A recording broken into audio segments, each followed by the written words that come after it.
Justicia en contexto, justicia en contexto, justicia en contexto, justicia en contexto, tu podcast favorito. Muy buenas noches a todos, bienvenidos a Justicia en Contexto, el podcast donde desmenuzamos procesos de justicia transicional que cambiaron la historia. Soy Felipe Rojas y junto a mis compañeros Juan Pablo, Tatiana y Fernanda, haremos un viaje hasta el sudeste asiático para contar la historia de las salas especiales para crímenes en Timor, los cuales fueron creados para juzgar horrores que siguieron al referéndum de 1999 en Timor Oriental. Para dar inicio a este viaje, en primera parte les voy a describir el contexto del caso, incluyendo los hechos jurídicos relevantes. Adicional a esto, vamos a hablar de cómo se creó este tribunal y esta sala. Entonces, iniciemos este viaje. Ahora, iniciando esta gran aventura, vamos a ubicarnos en el contexto. En 1975, Indonesia invadió Timor Oriental, una antigua colonia portuguesa, y mantuvo una ocupación que se extendió casi 25 años. Durante esa larga ocupación se produjeron violaciones masivas de derechos humanos, operaciones militares, hambrunas, masacres, torturas y desplazamientos.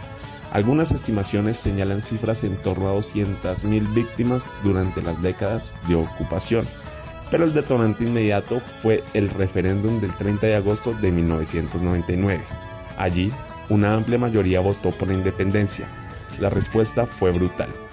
Grupos paramilitares, con participación de elementos del ejército, desataron un periodo de represalia que incluyó asesinatos, destrucción masiva y desplazamientos.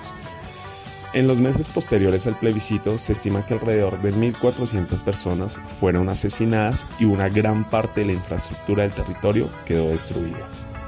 Durante este tiempo, en Dili y otras zonas de Timor Oriental, se presentó una ocupación seguida de violencia interna y actos de represión, causada por control territorial, represión política, objetivos militares y factores geopolíticos. Entre estos, los sujetos intervinientes fueron las Fuerzas Armadas indonesias, milicias paramilitares locales, población civil timorense y finalmente la comunidad internacional representada por la ONU. ¡Guau! ¡Qué impresionante! Pero, ¿cómo y por qué se crearon los paneles especiales de Timor? Me genera mucha curiosidad. Claro que sí, y te lo voy a explicar. Cuando la violencia estalló y Timor quedó prácticamente sin instituciones judiciales funcionales, el Consejo de Seguridad de la ONU autorizó la creación de una administración transicional, la UNTAED, para gobernar y preparar la independencia. Fue esa administración quien, mediante la regulación 2000-15, creó los paneles especiales integrados dentro de la Corte de Distrito y la Corte de Apelaciones de Dili. La idea fue una solución mixta o híbrida: aplicar estándares internacionales en un tribunal que operara en el mismo territorio, combinando jueces internacionales y locales para dar respuesta a crímenes de la magnitud ocurrida allí. Así se buscó equilibrio entre legitimidad local y garantías internacionales. Estos paneles o estas salas tuvieron una jurisdicción exclusiva sobre genocidio, crímenes de guerra, crímenes de lesa humanidad, tortura y ciertos homicidios y delitos sexuales cometidos entre el 1 de enero y el 25 de octubre de 1999. Es decir, su competencia fue temporalmente muy acotada y centrada en 1999. Vaya. Y te pregunto, ¿cómo estaban conformadas esas salas o paneles? Respondiendo tu pregunta, los paneles agregados a la Corte Distrital estaban formados por 3 jueces, 2 internacionales y 1 timorense. Y aparte, la Corte de Apelaciones, pero en casos especialmente graves. Podía actuar con paneles de 5 jueces, 3 internacionales y 2 timorenses. La Fiscalía creó la Serious Crimes Unit, encargada de investigaciones complejas, inicialmente con personal internacional y luego con creciente participación local. Ahora ya entiendo. Y cuéntame, Felipe, ¿qué resultados tuvo? ¿Sí sirvió de algo? Claro que sí sirvió de algo. Entre 2001 y su clausura formal el 20 de mayo de 2005, los paneles completaron 55 juicios. Durante ese proceso se dictaron sentencias en las que 84 personas fueron condenadas y 3 absueltos. Sin embargo, es importante subrayar una paradoja. Aunque la jurisdicción incluía delitos como genocidio y crímenes de guerra, en la práctica esos cargos apenas formaron parte de los casos que se llegaron a enjuiciar. La mayoría de las causas terminaron siendo por crímenes de lesa humanidad y de delitos del derecho nacional. Como tal, las razones detrás de esas limitaciones son múltiples: un mandato temporal ilimitado, dificultades financieras crónicas. El presupuesto comenzó en $6 millones y llegó alrededor de 14,3 en su fase final. Desigual reparto de recursos entre Fiscalía y Defensa y tensiones políticas internacionales sobre hasta dónde llegar con la investigación de altos mandos. Desde Timor Oriental hubo críticas. Muchos consideraron que la intervención internacional marginó la capacidad local para construir justicia propia y que los principales responsables, incluidos mandos militares superiores, evadieron la rendición de cuentas. Esa sensación de justicia incompleta y la limitación temporal del mandato dejaron heridas abiertas para la sociedad timorense. El proceso, no obstante, dejó también aciertos. Fortaleció la justicia local al incorporar jueces y personal nacional, formó abogados y fiscales locales y documentó una parte importante de las violaciones, lo cual deja buenos resultados también ante una difícil situación donde hay intervinientes internacionales. Muchas gracias por la aclaración. Fue muy claro. Lo importante que es ante problemas en los que hay violación de derechos humanos. Que haya alguna reacción y se culpen a los responsables. Aunque pueden haber dificultades, queda un precedente importante en la historia. Claro que sí, así es. Y hoy, al recordar los paneles especiales para Timor Oriental, encontramos una lección compleja.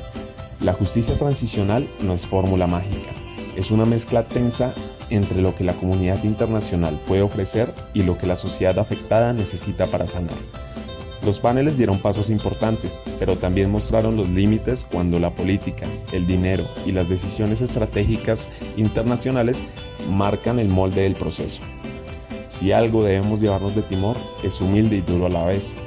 Y es que juzgar atrocidades requiere voluntad política sostenida, recursos adecuados y sobre todo la voz y el protagonismo de las víctimas y las comunidades locales. Por ahora, cerrando la primera parte de este asombroso viaje, vamos con nuestra compañera Tatiana, que está aquí acompañándonos para seguir con este viaje. Les saluda Felipe Rojas.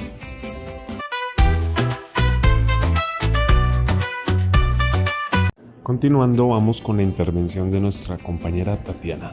Cuéntanos. En junio del año 2000 se creó en Timor Oriental la llamada Sala Especial para Crímenes Graves, dentro de la misión de Naciones Unidas, con el objetivo de juzgar a los responsables de la violencia que se desató tras el referendo de independencia.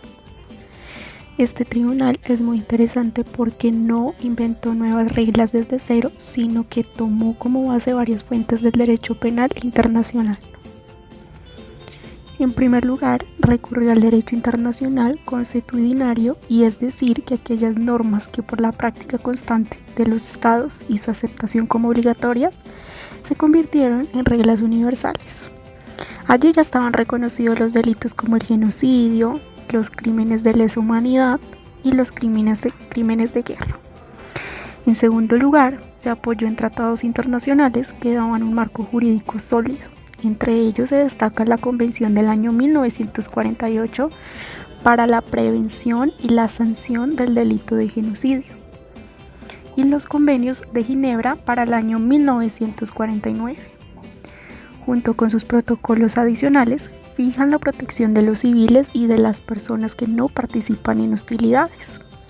Aunque el Estatuto de Roma del año 1998, que crea la Corte Penal Internacional, todavía no estaba en vigor, fue tomado como una referencia fundamental, principal, para organizar y sistematizar los crímenes y las formas de responsabilidad.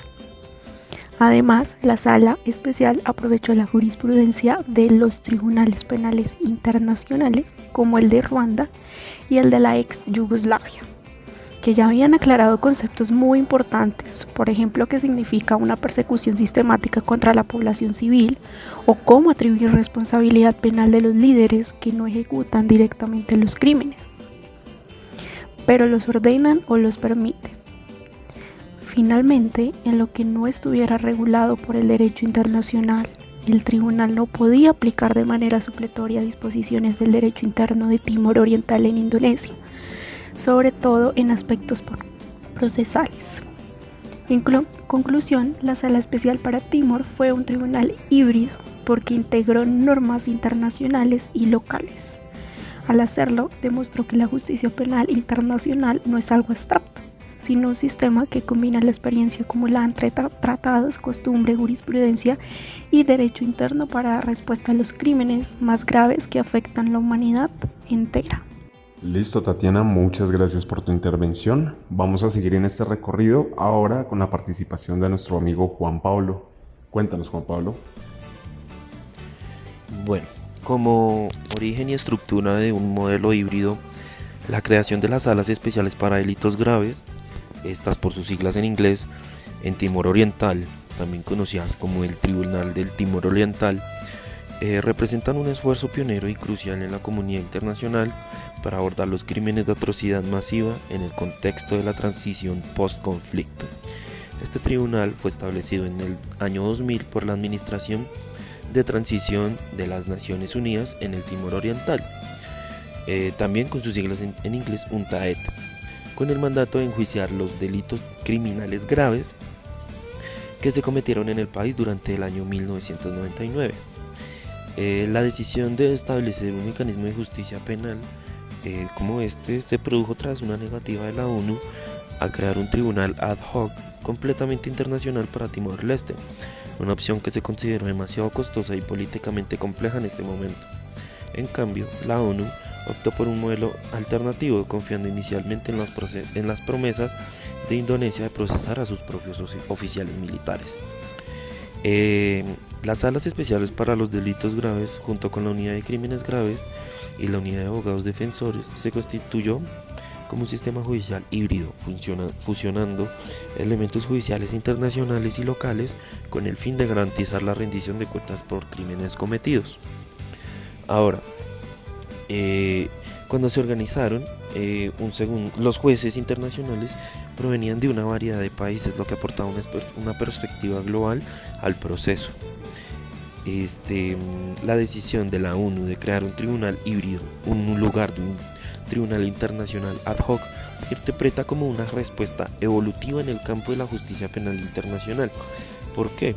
Porque este modelo buscaba corregir las deficiencias percibidas en los tribunales completamente internacionales, como el Tribunal Penal Internacional para la ex Yugoslavia TPIY y el Tribunal Penal Internacional para Ruanda TPIR, que a menudo eran criticados por su altísimo costo, su lejanía a las poblaciones de las víctimas y su limitada contribución al fortalecimiento de los sistemas judiciales nacionales de los países donde fueron causados los crímenes.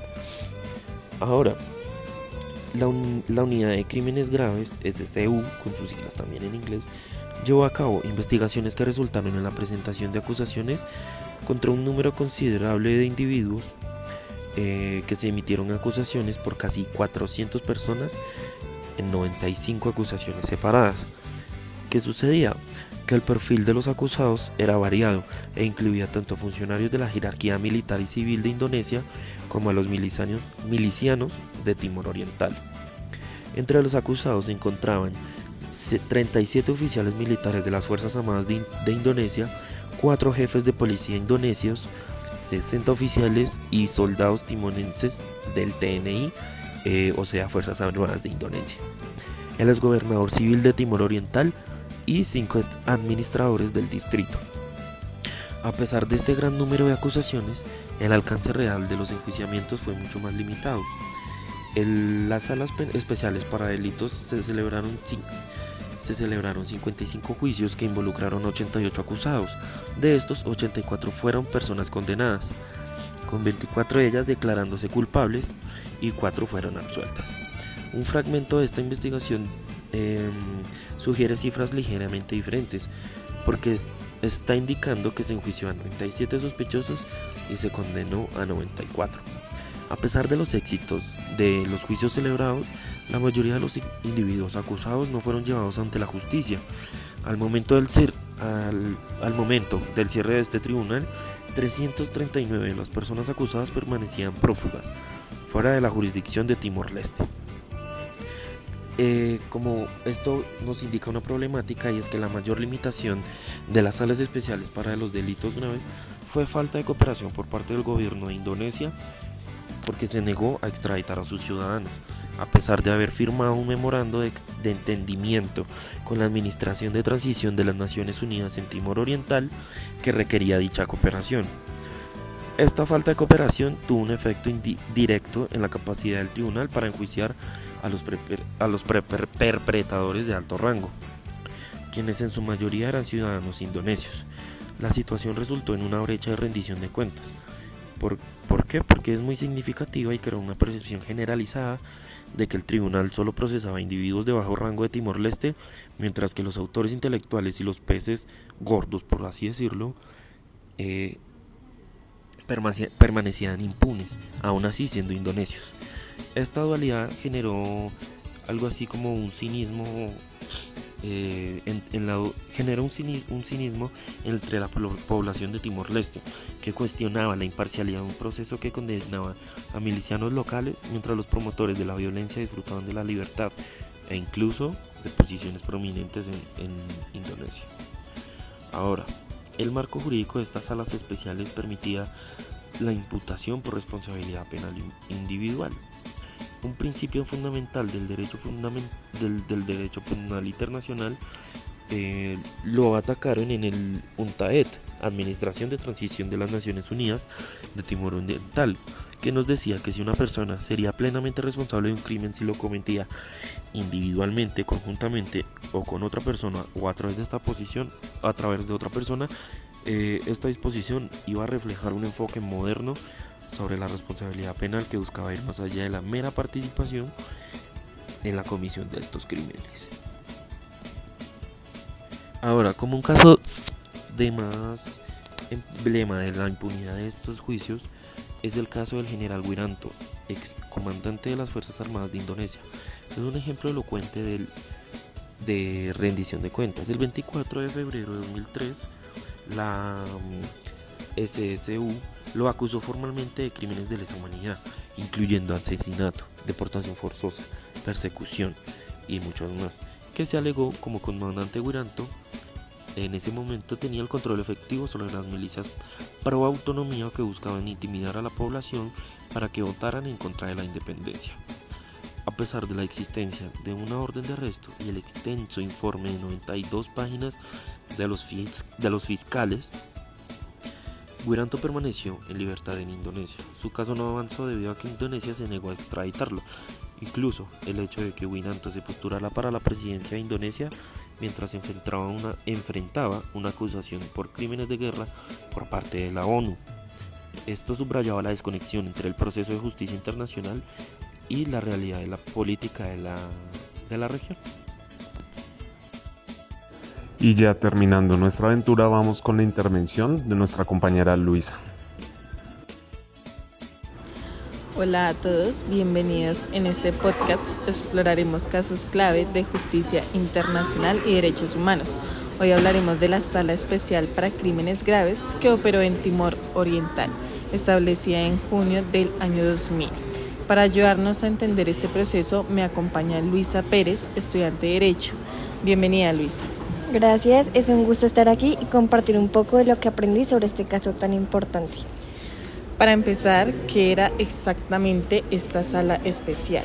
La Sala Especial para Crímenes Graves fue un tribunal híbrido creado por las Naciones Unidas a través de la Administración Transitoria en Timor Oriental, conocida como UNTAD. Su función era juzgar a personas responsables de crímenes cometidos durante 1999, en el contexto del referendo para la independencia frente a Indonesia. ¿Y qué tipo de crímenes investigaron? Principalmente el genocidio, crímenes de guerra y crímenes de lesa humanidad. También se investigaron crímenes graves de derecho interno como asesinato, violación sexual y tortura.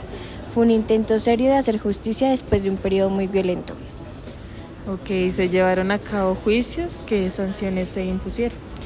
Sí, se realizaron 55 juicios, fueron procesadas 88 personas, de las cuales 84 fueron condenadas. Las sanciones variaron desde 4 años por delitos individuales como la violación, hasta 15 o incluso 25 años por crímenes contra la humanidad, asesinatos múltiples y desplazamientos forzados. Muchas gracias por acompañarnos en este episodio. Si te interesa la justicia internacional, los derechos humanos, no olvides seguirnos. Y gracias a ti, Lisa, por compartir tus conocimientos con nosotros. Muchas gracias a ti. Hasta la próxima.